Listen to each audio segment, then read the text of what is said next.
না না, এটা নির্বাচন কমিশন এখতিয়ারভুক্ত। জি, তারা কিন্তু স্পষ্ট করে বলেছে যে এটা নির্দলীয় একটা নির্বাচন। তো নির্দলীয় যদি নির্বাচন হয় তাহলে এখানে একটা ব্যাপার আছে, বিএনপির কিছু পদধারী লোক আছে, সেটা উপরে আছে যেমন নিচেও আছে, একেবারে ইউনিয়ন পর্যায়ে আছে। ওই যে জামাতে ইসলাম, তাদের নিচ পর্যায়ের একদম ওয়ার্ড পর্যায় পর্যন্ত কমিটি আছে। জি, তো ওই যে আওয়ামী লীগ, কয়টা লোক পদত্যাগ করছে আওয়ামী লীগ থেকে? ওইভাবে পত্রপত্রিকা কিভাবে আসছে? স্থানীয়ভাবে যদি জিজ্ঞেস করি না, তারা যে পদে ছিল ওই পদে এখনো পর্যন্ত আছে। আমাদের দলের লোক আছে, জামাত তার দলের লোক ওরা আছে, ওরাও আছে। জি, তো তারপরেও ধরেন স্থানীয় নির্বাচনে তারা অংশগ্রহণ করতে চায়। জি, এখন বিপদটা হচ্ছে কি,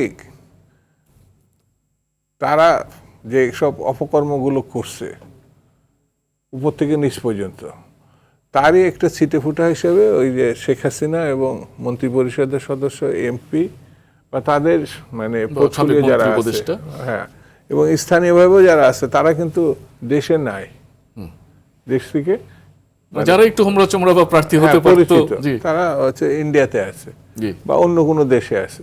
প্রশ্ন হচ্ছে তারা রেডি কিনা। আপনার এই স্থানীয় সরকার কেন, যে কোনো নির্বাচনে যে প্রার্থী হবে, বুঝছেন, জি, তার নিরাপত্তা তাকে আগে হ্যাঁ, তাকে নিজে করতে হবে। এখন মায়ের খেলো, ধরেন কারোর ক্ষতিগ্রস্ত হলো, আপনি বিএনপি জামাত বা অন্য বললে যে তারা এসে মারছে, তাই না? আগে তো মারে নাই, মানে 24শে গণঅভ্যুত্থানের আগে মারছে নাকি? তাহলে এখন মায়ের খাচ্ছে কেন? অপকর্ম করছে, কথার কথা।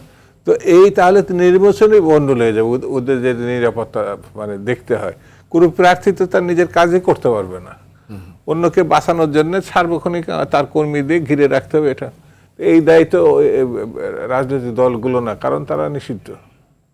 সেই জন্য এই যে প্রশ্নগুলো সামনে আছে, তাদের আগে চিন্তা করতে হবে। নির্বাচন তো অনেক পরের ব্যাপার, তারা রাজনীতি করবে কিনা, করলে মানে কোন কায়দায় করবে, সেটা হচ্ছে মানুষের কাছে যাওয়ার রাস্তা। ভারত থেকে বসে করবে না বাংলাদেশে বসে করবে, এইসব জিনিসগুলো পরিষ্কার হতে হবে। তো এখন ওইগুলো নাই। যেমন শেখ হাসিনা মাঝে মাঝে বলছেন যে ডিসেম্বরে বোধহয় উনি একটা ঘোষণা করছেন, তাই তো, দেশে আসতে চান। হ্যাঁ, তো ভালো কথা, তো তাকে দায়িত্ব নিতে হবে। এখন ডিসেম্বরের আগে যদি অন্যদের নির্বাচন হয়ে যায়, তাহলে সভাপতি সভানেতৃত্ব দেশে নাই, তাহলে তারা এখন যদি বলে তুই বেটা দেশে কেন, কথার কথা, তো এটা জবাব কে দেবে?